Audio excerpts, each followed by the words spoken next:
When police discovered the body of 35-year-old Sharon Lopata in a shallow grave in North Carolina in October of 1996, it would not only result in one of the strangest of cases, but one widely regarded as the first to use email exchanges as a huge part of the evidence in court.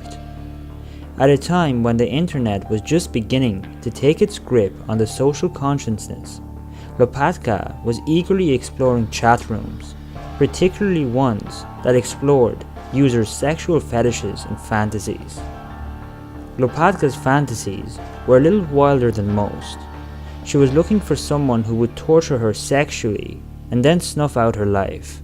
She had approached one man directly online, but after he realized her proposal was serious, he declined.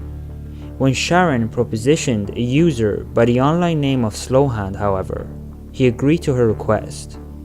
Slowhand would be revealed to be Robert Glass, a state government computer operator and divorced 45-year-old. Lopata made excuses to her family of visiting friends in Virginia before leaving her native Baltimore and making her way to North Carolina, fully aware, as her emails would later show, that she was willingly traveling to her death.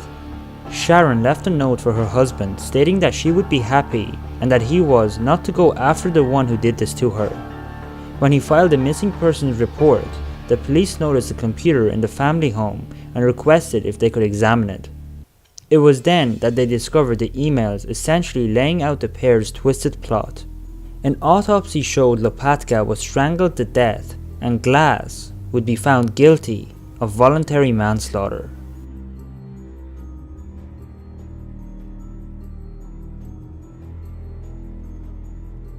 On December the 10th of 2002, Armin Mays was arrested and charged with the murder of 43-year-old Bernd Brandt.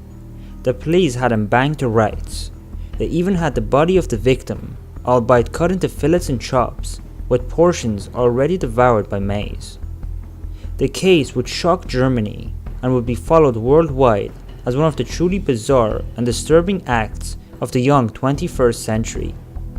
The episode was filmed by Mays and is said to run to 4 hours of footage. It is claimed to be so disturbing that only 19 minutes were allowed in the courtroom. Mays, according to reports and investigations that followed, had fantasized about eating a person since being 8 years old. He had even placed an advert on the internet in March of 2001 stating he desired a young, well-built man who wanted to be eaten.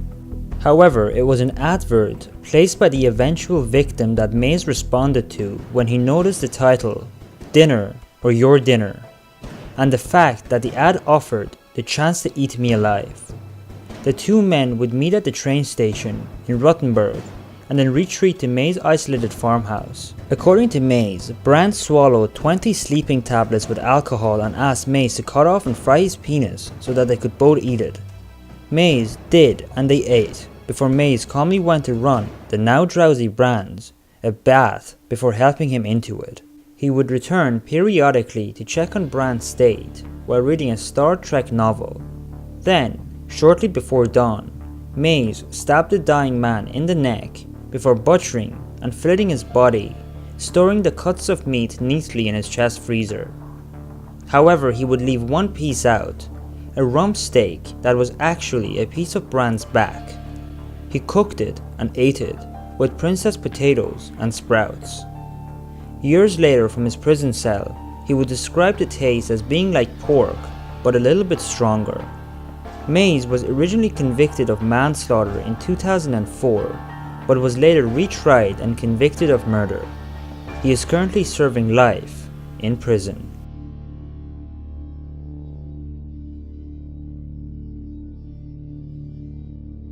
Jeffrey Locker was a motivational speaker and a very good and sought after one. He was also a great family man, so much so that he arranged his own murder, allowing them to cash in on a multi-million-dollar life insurance policy. That this was the case is not in doubt. Both the prosecution against the hired hitman, Kenneth Miner, and his defense attested this.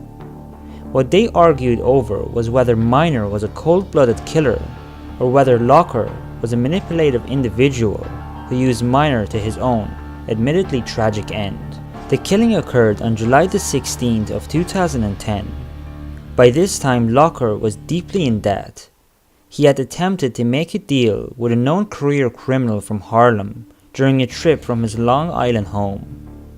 When that didn't work out, a chance meeting with Miner resulted in Locker making the blunt offer of killing him in exchange for money. Miner would argue that he assisted Locker in committing suicide but didn't kill him. He stated that Locker's concern was that it had to look like a murder so his family could collect the insurance payout. Locker would be found dead in his car, bound and stabbed. Miner was convicted of the murder and sentenced to 20 years in prison. However, in October of 2014, he would have his sentence reduced to 12 years. Incidentally, a judge would rule that the insurance payout to the Locker family should be made null and void due to inaccurate claims of Locker's income in his application. He had stated he earned $800,000 yearly, when in fact he only earned a little over $200,000.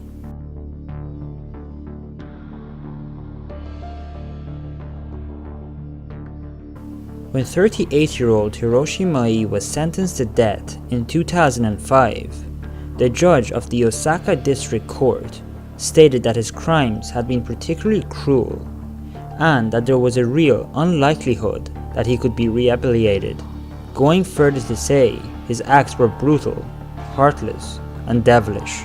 The prosecution were equally as driven in their desire to see Mai receive the death penalty.